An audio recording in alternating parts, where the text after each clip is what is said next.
Hi there and welcome to this 2-minute tips video, and today we're going to be looking at beep options.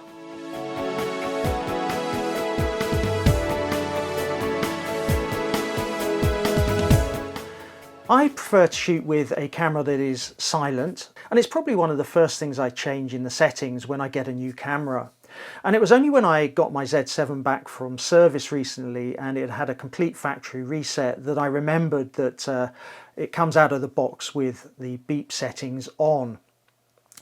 So in the Z series, like with Nikon's other DSLRs, you have the choice of choosing both the pitch and the volume of beep in various situations. It will allow you to change it for example, set the camera so it will or won't beep when the self timer is active, when the time lapse ends, when focus is captured in stills but not in AFC obviously, and not when you've got AFS set to release mode and you're not looking for it to capture focus before you take a shot. And finally, which is more important in the Z series with their touch screens, it will beep when you use the touch screen. Now to change this, I had to search for it when I got my Z7 back. You go into the setup menu, you drop down to the third page, and it's the third option down, beep options.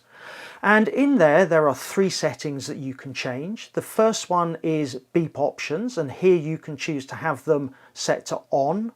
You can choose to have off touch controls only, and that turns off the beeping with the touch screen, and you can have it all turned off, which is the one I select, which is sort of silent mode. The second option is volume, and here it's a very simple 1, 2, 3 in terms of volume. And the final option is pitch, and here it's very simple again, it's low or high pitch.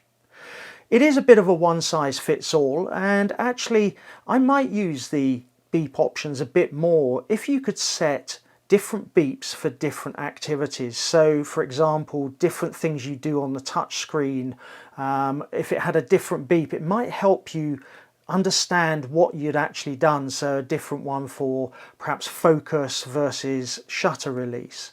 Might just be a really simple little uplifting functionality that helps the usability of the camera in different situations. So I hope you found this useful. I hope you found the beep options if you're looking to turn it off. It is hidden away in the menu system. If you did enjoy this video, of course, hit subscribe, hit the notification bell, and you'll be notified of future videos. And as always, I look forward to seeing you in a future video.